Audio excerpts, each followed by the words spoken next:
ವೀಕ್ಷಕರೇ, ಮೂಡ ವಿಚಾರದಲ್ಲಿ big breaking ಬರ್ತಾ ಇದೆ. ಅತ್ಯಂತ ಮಹತ್ವದ ಸುದ್ದಿ ಬರ್ತಾ ಇದೆ. ಮೂಡ ಹಗರಣಕ್ಕೆ ಸಂಬಂಧಪಟ್ಟಂತೆ ಬಿಗ್ ಬ್ರೇಕಿಂಗ್. ಮೂಡ ಸೈಟ್ ವಾಪಸ್ ನೀಡೋದಕ್ಕೆ ಸಿದ್ದು ಪತ್ನಿ ನಿರ್ಧರಿಸಿದ್ದಾರೆ ಎನ್ನಲಾಗಿದೆ.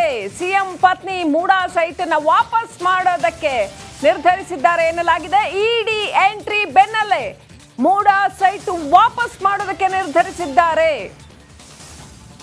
ಮುಖ್ಯಮಂತ್ರಿ ಸಿದ್ದರಾಮಯ್ಯ ಅವರ ಪತ್ನಿ, ಅಂದ್ರೆ ಅವರ ಪತ್ನಿಯ ಹೆಸರಲ್ಲಿರ್ತಕ್ಕಂಥದ್ದು ಮುಖ್ಯಮಂತ್ರಿ ಸಿದ್ದರಾಮಯ್ಯ. ಹಾಗಾದ್ರೆ ಮೂಡ ಕೇಸ್ನಿಂದ ಕಂಪ್ಲೀಟ್ ಯೂ ಟರ್ನ್ ಇದು. ಮೂಡ ಆಯುಕ್ತರಿಗೆ ಸಿಎಂ ಪತ್ನಿ ಪಾರ್ವತಿ ಹೆಸರಲ್ಲಿ ಪತ್ರ ಬರೆಯಲಾಗಿದೆ. ಮೂಡ ಸೈಟ್ ವಾಪಸ್ ಕೊಡೋದಕ್ಕೆ ನಿರ್ಧಾರ ಮಾಡಿದ್ದಾರಂತೆ. ಏನೂ ತಪ್ಪಿಲ್ಲ ಅಂದರೆ ವಾಪಸ್ ಯಾಕೆ ಕೊಡ್ತಾ ಇದ್ದಾರೆ? ಮೊದಲನೇ ಪ್ರಶ್ನೆ ಬರ್ತಕ್ಕಂಥದ್ದೇ ಇದು. ಫಸ್ಟ್ ಕ್ವೆಶ್ಚನ್, ತಪ್ಪೇ ಮಾಡಿಲ್ಲ ಅನ್ನೋದಾದ್ರೆ ಸೈಟ್ ಯಾಕೆ ವಾಪಸ್ ಕೊಡ್ತಿದ್ದಾರೆ? ತನಿಖೆ ಯಾಕೆ ಆಗಬಾರ್ದು? ಒಂದು ಕಡೆ ಇಡಿ ಉರುಳು ಬಿಗಿ ಆಗ್ತಾ ಇದ್ದ ಹಾಗೇನೆ ಮತ್ತೊಂದು ಕಡೆ ಲೋಕಾಯುಕ್ತ ತನಿಖೆ ಕೂಡ ನಡೀತಾ ಇದೆ. ಸೆಕ್ಷನ್ಗಳು ಹಾಕಿರ್ತಕ್ಕಂಥ ಸೆಕ್ಷನ್ಗಳು ಬಿಗಿಯಾಗಿದ್ದಾವೆ. ಮನಿ ಲಾಂಡ್ರಿಂಗ್ ಆಕ್ಟ್ ನಲ್ಲಿ ಕೂಡ ಇಡಿ ತನಿಖೆ ಮಾಡುವಂತ ಸಾಧ್ಯತೆಗಳಿದ್ದಾವೆ. ಅಕ್ರಮ ಹಣ ಏನಾದರೂ ಇದರಲ್ಲಿ ತೊಡಗಿದೆಯಾ ಅಂತ. ಈ ಎಲ್ಲ ಬೆಳವಣಿಗೆಗಳ ಬೆನ್ನಲ್ಲೇ ಇದೀಗ ಮೂಡ ಸೈಟ್ಗಳನ್ನು ವಾಪಸ್ ಮಾಡೋದಕ್ಕೆ ಸಿದ್ದರಾಮಯ್ಯ ನಿರ್ಧಾರ ಮಾಡಿದ್ದಾರಂತೆ. ಅಂದ್ರೆ ಅವರದೇ ಸರ್ಕಾರಕ್ಕೆ, ಅವರದೇ ನೇತೃತ್ವದ ಅವರದೇ ಸರ್ಕಾರಕ್ಕೆ ಅಥವಾ ಮೂಡಕ್ಕೆ ಸಿದ್ದರಾಮಯ್ಯ ಅವರೇ ಅಧಿಕಾರದಲ್ಲಿದ್ದಾಗ ಪಡೆದುಕೊಂಡ ಸೈಟ್ಗಳನ್ನು ವಾಪಸ್ ಮಾಡ್ತಾ ಇದ್ದಾರೆ. ಅಪ್ಡೇಟ್ ಪಡ್ಕೊಳ್ಳೋಣ. ನಮ್ಮ political bureau chief Vijay Jonnalli connect ಆಗಿದ್ದಾರೆ. ವಿಜಯ್, ವಾಪಸ್ ಸೈಟ್ಗಳನ್ನ ಮೂಡಕ್ಕೆ ಕೊಡ್ತಾರಾ? ಹಾಗಾದ್ರೆ ಅವರು ತಪ್ಪು ಮಾಡಿದ್ದಾರಾ? ತಪ್ಪೇ ಮಾಡಿಲ್ಲ ಅಂದ್ರೆ ಈ ನಿರ್ಧಾರ ಯಾಕೆ? ರಾಜಕೀಯ ಒತ್ತಡಕ್ಕೆ ಈಡಾದ್ರ? ಕುರ್ಚಿ ಉಳಿಸ್ಕೊಳ್ಳುವ ಒತ್ತಡದಲ್ಲಿದ್ದಾರಾ ಸಿಎಂ ಸಿದ್ದರಾಮಯ್ಯ? ವಿಜಯ್, ಏನಿದೆ ಅಪ್ಡೇಟ್? ಲಕ್ಷ್ಮಿ, ಮಹತ್ವದ ಬೆಳವಣಿಗೆಯಲ್ಲಿ ಮುಖ್ಯಮಂತ್ರಿ ಸಿದ್ದರಾಮಯ್ಯ ಅವರು ಅಂದ್ರೆ ಅವರ ಪತ್ನಿ ತಮಗೆ ಬಂದಂತಹ ಅಂದ್ರೆ ಏನು ಸಾಕಷ್ಟು ವಿವಾದ ಮತ್ತು ಚರ್ಚೆ ಮತ್ತು ಈಗ ಒಂದು ರಾಜಕೀಯ ಸಿಎಂ ಕುತ್ತಿಗೆ ಕುತ್ತು ಬಂದಿರುವಂತಹ ಮೂಡ ನಿವೇಶನ 14 ನಿವೇಶನಗಳನ್ನ ವಾಪಸ್ ಮಾಡಕ್ಕೆ ತೀರ್ಮಾನ ಮಾಡಿದ್ರು. ಈ ಬಗ್ಗೆ ಮೈಸೂರು ಏನು ಮೂಡ ಆಯುಕ್ತರಿಗೆ ಪತ್ರವನ್ನು ಬರೆದು 14 ನಿವೇಶನಗಳನ್ನ ಹಿಂದಿರಿಸಲು ಸಂಬಂಧಪಟ್ಟಂತೆ ಮನವಿಯನ್ನ ಮಾಡಿರುವಂತದ್ದು. ಇದು ಸಾಕಷ್ಟು ಕುತೂಹಲದ ಜೊತೆಗೆ ಈಗ ಏಕೆ ತೀರ್ಮಾನ ಅನ್ನುವಂಥದ್ದು. ಯಾಕಂದ್ರೆ ಮುಂಚಿನ ಕೂಡ ಸಿದ್ದರಾಮಯ್ಯ ಅವರು ಒಂದು ಮಾತನ್ನು ಹೇಳ್ತಾ ಇದ್ರು, ಕಾನೂನು ಪ್ರಕಾರ ಕೂಡ ಬಂದಿರುವಂತ. ಅಂದ್ರೆ ಇದಕ್ಕೆ ಹಿಂದಿನ ನಿರ್ಧಾರ ಒಂದು ಕಾರಣ ಇರ್ಬೋದು. ಈಗಾಗಲೇ ಕೂಡ ಇಡಿ ಎಂಟ್ರಿ ಆಗಿರುವಂತದ್ದು, ಅದರ ಜೊತೆಗೆ ಈಗಾಗಲೇ ಕೂಡ ಲೋಕಾಯುಕ್ತ ಪೊಲೀಸರು ಕೂಡ ತನಿಖೆ ನಡೆಸ್ತಾ. ಇಡೀ ರಾಜಕೀಯ ಜೀವನದಲ್ಲಿ ಕಪ್ಪು ಚುಕ್ಕೆ ಇಲ್ಲದಂತಹ ಸಿದ್ದರಾಮಯ್ಯ ಅವರಿಗೆ ಈ ಮೂಡ ಹಗರಣ ಸೈಟ್ ಏನಿದೆ ಅದು ಕಪ್ಪು ಚುಕ್ಕೆಯಾಗಿ ಪರಿಣಮಿಸಿರುತ್ತದೆ. ಈ ಹಿನ್ನೆಲೆಯಲ್ಲಿ ಇದರಿಂದ ಸಂಪೂರ್ಣವಾಗಿ ಹೊರಬರುವ ನಿಟ್ಟಿನಲ್ಲಿ ಈ ತೀರ್ಮಾನವನ್ನ ಕೈಗೊಂಡ್ರ ಅನ್ನುವಂಥದ್ದು. ಅದೇ ಇದೆಲ್ಲವೂ ಕೂಡ ಒಂದು ರಾಜಕೀಯವಾದ ತೀರ್ಮಾನ, ಒಂದಷ್ಟು ಸ್ಟ್ರಾಟಜಿ ಇರಬಹುದು. ಆದ್ರೂ ಕೂಡ ಮಹತ್ವದ ತೀರ್ಮಾನ ತೆಗೆದುಕೊಂಡಿರುವಂತದ್ದು. ಅದೇ ಒಂದು ಏನಂತಂದ್ರೆ ಈಗ ತನಿಖೆ ಎದುರಿಸ್ತಾ ಇರುವಂತದ್ದು, ಮತ್ತೊಂದು ಕಡೆ ಇಡಿ ಅಂತ ಇದಾದ ಬಳಿಕ ಈ ತೀರ್ಮಾನ ತೆಗೆದುಕೊಂಡಿರುವಂತದ್ದು. ಇದರ ಪರಿಣಾಮ ಏನಿರುತ್ತೆ ಅನ್ನೋದು, ತನಿಖೆ ಮೇಲೆ ಪರಿಣಾಮ ಬೀರುತ್ತಾ, ಇವೆಲ್ಲವೂ ಕೂಡ ಒಂದಷ್ಟು ಚರ್ಚೆಯ ವಿಚಾರ ಆಗಿರುವಂತದ್ದು. ಆದರೆ ಈಗ ತೀರ್ಮಾನ ತೆಗೆದುಕೊಂಡಿರುವ ಹಿಂದೆ ಸಾಕಷ್ಟು ಲೆಕ್ಕಾಚಾರದ ಜೊತೆಗೆ ಒಂದಷ್ಟು ರಾಜಕೀಯ ಭವಿಷ್ಯವೂ ಕೂಡ ಅಡಗಿರುವಂತದ್ದು. ಈ ಹಿನ್ನೆಲೆಯಲ್ಲಿ ಈಗ ಯಾಕೆ ತೀರ್ಮಾನ ತೆಗೆದುಕೊಂಡ್ರು ಅನ್ನೋಂಥದ್ದು ಅವರು ಆಲ್ರೆಡಿ ಕೂಡ ಈಗ ಹೇಳಿರುವಂತದ್ದು. ಒಂದಂತೂ ಬಹಳ ಸ್ಪಷ್ಟ, ಈಗ ಮೂಡ ಆಯುಕ್ತರಿಗೆ ಪತ್ರ ಬರೆದಿರುವಂತದ್ದು ಸೈಟ್ಗಳನ್ನು ವಾಪಸ್ ಪಟ್ಕೊಡ್ತೀನಿ ಅಂತ ಹೇಳುವ ಮೂಲಕ ಸಂಪೂರ್ಣವಾಗಿ ಈ ವಿವಾದಕ್ಕೆ ಒಂದು ತೆರೆ ಎಳೆಯುವಂತ ಪ್ರಯತ್ನ ಮಾಡಿರುವಂತದ್ದು. ಆದ್ರೆ ತೆರೆ ಎಳೆಯೋದಕ್ಕೆ ಈಗಲೇ ಸಾಧ್ಯ ಇಲ್ಲ. ಯಾಕಂದ್ರೆ ಈಗಾಗಲೇ ಕೂಡ ತನಿಖೆಗೆ ಆದೇಶ ಮಾಡಿರುವಂತಹ ಹಿನ್ನೆಲೆಯಲ್ಲಿ ಈಗ ತನಿಖೆ ಎದುರಿಸಲೇಬೇಕಾಗುತ್ತೆ. ಆದ್ರೆ ರಾಜಕೀಯ ಕಪ್ಪು ಚುಕ್ಕಿಯಿಂದ ಹೊರಬರುವ ನಿಟ್ಟಿನಲ್ಲಿ ಈ ತೀರ್ಮಾನ ಅಂತಾನೆ ಹೇಳ್ಬೋದಾಗಿದೆ ಶ್ರೀಲಕ್ಷ್ಮಿ.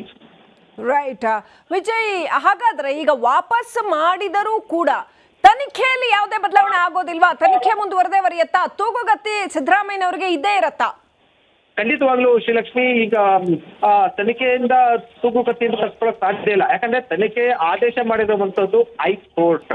ಮತ್ತು ಹಾಗಾದ್ರೆ ಕೂಡ ಅಲ್ಲಿ ಸಾಕಷ್ಟು ಪರ ವಿರೋಧ ಚರ್ಚೆಯಾದ ಬಳಿಕ ತನಿಖೆಯನ್ನ ಮಾಡ್ತಾ ಇರುವಂತದ್ದು. ಮತ್ತು ಜೊತೆಗೆ ಈ ಮತ್ತೊಂದು ಕಡೆ ಇಡಿನೂ ಕೂಡ ಎಂಟ್ರಿ ಆಗಿರುವಂತ ಹಿನ್ನೆಲೆಯಲ್ಲಿ ತನಿಖೆಯಿಂದ ತಪ್ಪಿಕೊಳ್ಳೋಕೆ ಸಾಧ್ಯ ಇಲ್ಲ. ಆದ್ರೆ ರಾಜಕೀಯವಾಗಿ ನೈತಿಕತೆ ಪ್ರಶ್ನೆ ಬರುವಂತದ್ದು. ಜೊತೆಗೆ ರಾಜಕೀಯವಾಗಿ ಇದೇ ರಾಜಕೀಯ ಜೀವನದಲ್ಲಿ ಮೊದಲ ಬಾರಿಗೆ ಈ ರೀತಿಯ ಕಪ್ಪು ಚುಕ್ಕೆ ಎದುರ್ತಾ ಇರುವಂತ ಹಿನ್ನೆಲೆಯಲ್ಲಿ ಸಿದ್ದರಾಮಯ್ಯ ಅವರು ಒಂದು ಸಂದೇಶ ಕೊಡುವಂಥದ್ದು, ಒಂದು ಮಾದರಿಯಾಗಿ ನಿಲ್ಲುವ ನಿಟ್ಟಿನಲ್ಲಿ ಈ ತೀರ್ಮಾನ ಕೈಗೊಂಡ್ರಂಥದ್ದು. ಆದರೆ ತುಂಬಾ ಲೇಟ್ ಆಯ್ತು ಅಂತ. ಅಂದ್ರೆ ಟ್ರೈನ್ ಹೋದ್ಮೇಲೆ ಟಿಕೆಟ್ ತಗೊಂಡು ಅನ್ನೋ ರೀತಿಯಲ್ಲಿ ಕೂಡ ಮುಂಚೆನೇ ಈ ನಿರ್ಧಾರವನ್ನ ಕೈಗೊಂಡಿದೆ, ಈ ತೀರ್ಮಾನ ಕೈಗೊಂಡಿದ್ರೆ ಬಹುಶಃ ತನಿಖೆ ಎದುರಿಸುವಂತ ಪ್ರಸಂಗನೇ ಬರ್ತಾ ಇರ್ಲಿಲ್ಲ ಅಂತ ಅನ್ಸುತ್ತೆ. ಆದ್ರೆ ಈಗ ಈ ತೀರ್ಮಾನವನ್ನ ಕೈಗೊಂಡಿರುವಂತದ್ದು ವಿಜಯ್, ದಯವಿಟ್ಟು ಹಾಗೆ ಸಂಪರ್ಕದಲ್ಲಿರಿ. ಆ ಪತ್ರವನ್ನು ನಾವು ನೋಡ್ತಾ ಇದ್ದೇವೆ ವೀಕ್ಷಕರೇ, ನಮ್ಮ ತೆರೆಯ ಮೇಲೆ ಆ ಪತ್ರವನ್ನು ನೋಡ್ತಾ ಇದ್ದೇವೆ. ಶ್ರೀಮತಿ ಪಾರ್ವತಿ ಅವರು ಬರೆದಿರ್ತಕ್ಕಂತಹ ಪತ್ರ ಸಿದ್ದರಾಮಯ್ಯನವರ. ಓಕೆ, ಸ್ನೇಹಮಯಿ ಕೃಷ್ಣ ಅವ್ರು ನಮ್ಮ ಜೊತೆ ಫೋನ್ ಸಂಪರ್ಕದಲ್ಲಿದ್ದಾರೆ. ನಮಸ್ಕಾರ ಸ್ನೇಹಮಯಿ ಕೃಷ್ಣ ಅವರೇ. ನಮಸ್ಕಾರ ಮೇಡಮ್. ಬಹಳ ದೊಡ್ಡ ಜಯ, ಬಹಳ ದೊಡ್ಡ ಜಯ. ರಿಪಬ್ಲಿಕ್ ಕನ್ನಡಕ್ಕೂ ಕೂಡ ಇದು ಅಷ್ಟೇ ದೊಡ್ಡ ಒಂದು ಜಯ ಅಂತ ಹೇಳ್ಬೋದು. ಏನ್ ಹೇಳಕ್ ಬಯಸ್ತೀರಿ? ವಾಪಸ್ ಮಾಡ್ತಾ ಇದ್ದಾರೆ ಸೈಟ್.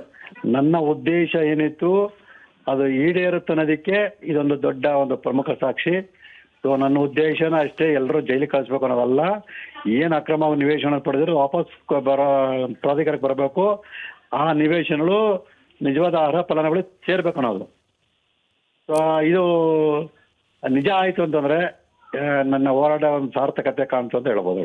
ಸ್ನೇಹಮಯಿ ಕೃಷ್ಣ ಅವರೇ, ಈಗ ಸುಪ್ರೀಂ ಕೋರ್ಟ್ ಅಲ್ಲಿ ಕೆವಿಯಟ್ ಕೂಡ ಹಾಕಲಾಗಿದೆ ಇನ್ನೋರ್ವ ದೂರುದಾರರು ಅಂತ.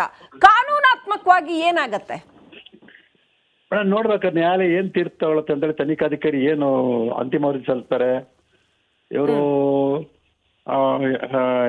ಏನು ಉತ್ತರ ಕೊಡ್ತಾರೆ ತನಿಖಾಧಿಕಾರಿಗೆ, ಯಾವ ಕಾರಣಕ್ಕೆ ಇವ್ರು ವಾಪಸ್ ಕೊಡ್ತಾ ಇದಾರೆ, ಇವ್ರಿಗೆ ಈಗ ಸತ್ಯ ಅರ್ಥ ಆಯ್ತಾ, ಅವಾಗ ಯಾಕೆ ಅರ್ಥ ಆಗಲಿ ಪ್ರಾರಂಭ ಆಗೋ ದಿನಗಳಲ್ಲಿ, ಇದಕ್ಕೆಲ್ಲ ಅವ್ರು ಉತ್ತರ ಕೊಡಬೇಕಾಗತ್ತೆ.